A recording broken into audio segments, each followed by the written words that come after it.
Saudara, pengalaman-pengalaman yang traumatik dapat memicu satu gangguan stres setelah peristiwa trauma tersebut, yang berarti bahwa pikiran dan tubuh kita mengalami goncangan. Melalui program Sang Pemenang, kali ini saya Oti Priambodo bersama dengan Pendeta Eslomanik akan menemani Anda dengan sebuah tema ketika hati terluka.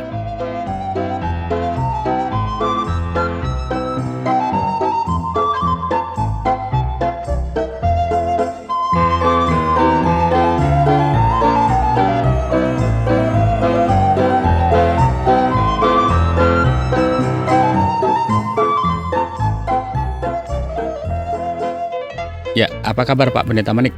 Baik Pak Oti, gimana Pak Oti? Kabar baik. Saya pada kesempatan kali ini akan berbincang-bincang ini kita berkaitan dengan ketika hati terluka. Ya. Nah, Allah memahami penderitaan orang-orang yang terluka. Setuju Pak Manik? Setuju. Ya. Bahkan Yesus memulai pelayanannya dengan menyatakan bahwa deskripsi tugasnya adalah untuk menyembuhkan orang-orang yang terluka. Semua orang dari antara kita pasti sudah pernah merasa terluka. Nah, kita masing-masing memerlukan pertolongan dan penyembuhan dari Allah. Jika tidak demikian, maka kita akan membuka luka-luka kita bersama kita dan meneruskannya kepada generasi-generasi berikutnya. Jadi transfer ya? Iya, begitu. Jadi benar Pak Oti, hidup ini terlalu singkat untuk membuatnya menjadi salah. Terlalu singkat Pak Oti. Hidup ini rapuh, ya. Rapuh, dan sumber-sumber yang kita sebagai manusia miliki terlalu terbatas untuk mengabaikan kenyataan. Nah, itu sebabnya Musa, pemimpin yang paling terkenal dalam Perjanjian Lama ya, dia berdoa, ajarilah kami menghitung hari-hari kami sedemikian hingga kami beroleh hati yang bijaksana. Itu doanya Musa. Dalam kitab Mazmur ya. Mazmur ya 90 ayat 12. Ya, berarti kita perlu belajar dalam hidup ini dari sebuah pengalaman yang mungkin terlalu pahit bagi kita ya Pak Pendeta Manik ya. Benar sekali Pak Oti ya. Pada halaman-halaman pertama dalam Alkitab kita belajar tentang kejatuhan manusia ya kan. Dan bagaimana dosa dan kejahatan masuk ke dalam ciptaan Allah yang sempurna melalui ketidaktaatan orang tua pertama kita. Yaitu Adam ya. Adam ya. Pada halaman-halaman terakhir dari Alkitab kita belajar tentang langit yang baru ya. Dan bumi yang baru yang Allah akan ciptakan, di mana kejahatan akan lenyap dan orang-orang yang ditebus akan menikmati damai yang abadi dan kebahagiaan di hadirat Allah, Pak. Dan di antara kedua peristiwa tersebut, Alkitab menyingkapkan rencana Allah bagi umat manusia, begitu ya? Yesus memulai pelayanannya dengan menyatakan bahwa tugasnya adalah untuk menyembuhkan orang yang terluka. Ini sebuah jawaban ya? Ya. Dan membebaskan mereka dari kebohongan-kebohongan yang mengikat mereka. Jadi, Yesus menderita kepedihan, kekejaman, dan ketidakadilan. Nah, Alkitab mengatakan kepada kita bahwa sesungguhnya, ini dia, penyakit kita lah, penyakit Pak Oti, saya ya, pendengar ya, yang ditanggungnya. Dan kesengsaraan kita yang dipikulnya. Padahal kita mengira dia kena tulah. Dipukul dan ditindas Allah. Nah, tetapi dia tertikam oleh karena pemberontakan kita manusia ini. Nah, dia diremukkan Pak ya, oleh karena kejahatan kita. Ganjaran yang mendatangkan keselamatan bagi kita ditimpakan kepadanya. Dan oleh bilur-bilurnya kita menjadi sembuh. Itu tertulis di Yesaya 53. Kitab Yesaya. Ya, ayat 4 ayat 5 Pak. Nah, ada seorang anak Tuhan yang dibesarkan pada masa perang dan berpengalaman sebagai seorang anak yang menyaksikan kengerian ya, pemboman bom ya pada setiap malam. Ini mengerikan ini. Jadi ini sebuah peristiwa ya. Peristiwa ya. Nah, hidupnya harus melarikan diri selama 5 bulan di tengah-tengah serangan tentara yang menyerbu. Sangat mengerikan ya. Dalam keadaan itu ia melihat iman yang teguh dalam kehidupan ibunya. Nah, ibunya menunjukkan realitas janji yang mengatakan bahwa dia, Yesus, yang ada di dalam kamu adalah lebih besar daripada dia yang ada di dalam dunia. 1 Yohanes 4. Jadi ibu ini memiliki kekuatan iman. Nah, Nah, dengan semua tekanan yang mengerikan yang datang dari luar, ibunya tetap teguh dan tetap kuat dan tidak menjadi lemah. Bahkan kesulitan-kesulitan membawanya lebih dekat dengan juru selamatnya. Sang anak ini melihat di dalam diri ibunya bahwa ada harapan dan penyembuhan bersama Yesus. Hal ini yang memberikan kepastian dirinya untuk percaya kepada Tuhan Yesus. Jadi Pak Oti, kita perlu membuka diri untuk kasih Kristus itu ya Pak ya. Pengampunan dan penyembuhannya. Jadi harus membuka diri.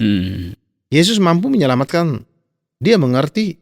Dia menyentuh hati kita yang rusak dan roh Anda juga. Ya, kalau saya lihat di sini bahwa program kita saat ini diisi dengan sebuah kebenaran yang sangat menakjubkan. Nah, dahsyat ini Pak Oti ya. Pak Pendeta Manik, ada bagian firman Tuhan yang akan menjadi fokus kita yang mengatakan demikian, akulah jalan, kebenaran, dan hidup dalam Yohanes pasal yang ke-16 ayat yang ke-4. Ya. Ketika Yesus memulai pelayanannya dari kota Nazaret ya, asal kotanya. Kota asalnya ya. Ya. Pada suatu hari ia diminta untuk membaca dari kitab suci di rumah ibadat. Ia berdiri dan membaca dari Yesaya 61 ayat 1 sampai ayat 3. Saya baca Pak Oti ya. Baik. Roh Tuhan Allah ada padaku, oleh karena Tuhan telah mengurapi aku. Ia telah mengutus aku untuk menyampaikan kabar baik kepada orang-orang sengsara dan merawat orang-orang yang remuk hati, untuk memberitakan pembebasan kepada orang-orang tawanan dan kepada orang-orang yang terkurung kelepasan dari penjara, untuk memberitakan tahun rahmat Tuhan dan hari pembalasan Allah kita, untuk menghibur semua orang berkabung, untuk mengaruniakan kepada mereka perhiasan kepala ganti abu, minyak untuk pesta ganti kain kabung, nyanyian puji-pujian ganti semangat yang pudar, supaya orang menyebutkan mereka pohon terbantin kebenaran, tanaman Tuhan untuk memperlihatkan keagungannya.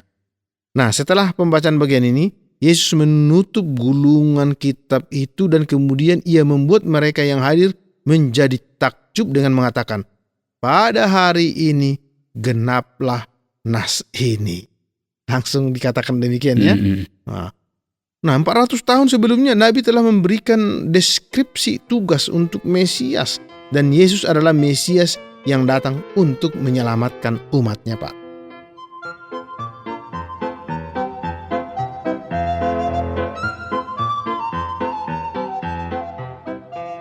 Nah, Pak Pendeta Manik, untuk lebih memahami dari penerapan teks yang tadi dibacakan ini, marilah kita coba untuk mengajukan beberapa pertanyaan ini. Ya. Apakah ada undangan yang tersirat dalam teks ini? Dan seperti biasa yang disampaikan oleh Pak Pendeta Manik ketika kita melihat bagian firman Tuhan, ada beberapa pertanyaan ya. Yang pertama, apakah ada satu perintah untuk ditaati?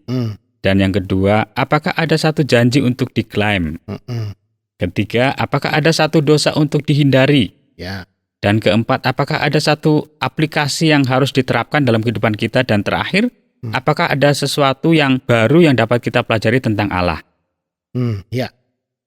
Jadi Yesus telah datang untuk memberitakan kabar baik, kabar sukacita. Kabar sukacita untuk menyembuhkan, melepaskan, mengubah kehidupan orang yang berada di penjara ya, yang berduka, yang putus asa.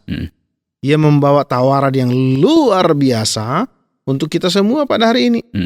Kita diundang untuk datang kepada Yesus melalui doa dan menerima Dia di dalam hati kita. Yang berikutnya, apakah ada satu janji untuk diklaim berkaitan dengan bagian firman Tuhan ini? Karena ini berbicara tentang hati yang terluka begitu ya.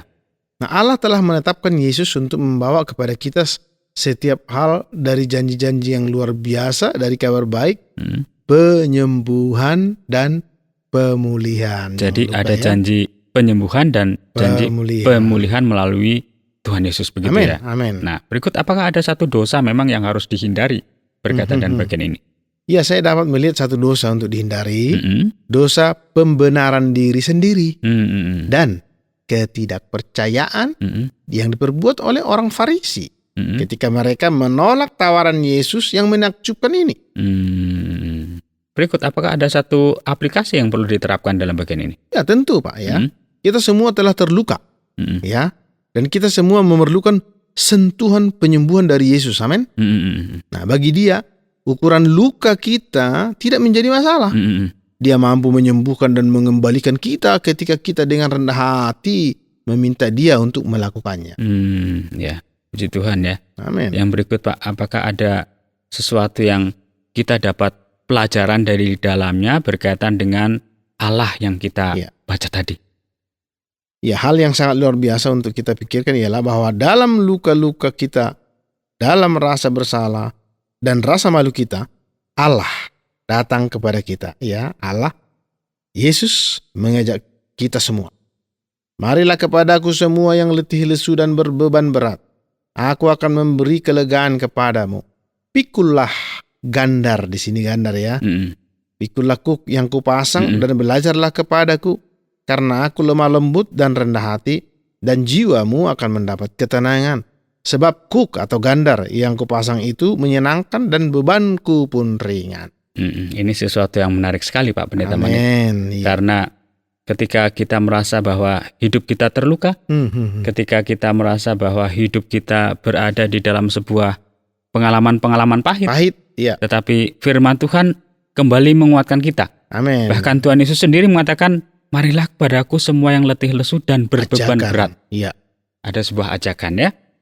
Baik, terima kasih banyak Pak Pendeta Manik untuk kesempatan bersama dalam sharing tentang ketika hati terluka. Nah, saudara, kita dituntut untuk jujur. Kita dituntut untuk jangan berlagak seperti orang yang kuat. Jika melakukan segala sesuatu berkaitan dengan hal-hal yang sudah kita lakukan, boleh dikatakan kilas balik atau mengingat kembali tentang hidup ke belakang, kita menjadi kaget atau kita menjadi tegang, kita menjadi gelisah, dan mungkin kita meledak dalam sebuah kemarahan. Jangan biarkan luka-luka ini ada di dalam setiap kehidupan kita, apapun yang menjadi penyebabnya. Ada sebuah kabar baik. Ya, ada pertolongan. Pada saat Anda berusaha memahami apa yang terjadi dan memproses emosi Anda akan dapat keluar dari keadaan tersebut melalui Tuhan Yesus Kristus.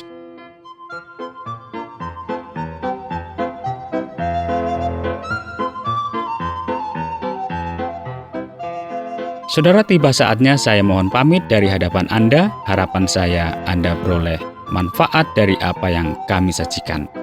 Bila Anda ingin menanggapi acara ini, kirimkan surat ke acara Sang Pemenang, Tromol Pos 261, Batu 65302, atau SMS 081 333 777 386, atau melalui email siaran@ytwr.org. Sampai jumpa.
Terima kasih Anda sudah mengikuti program kami. Jika Anda diberkati, jangan lupa like, komen, dan share supaya Anda tidak ketinggalan setiap program terbaru kami.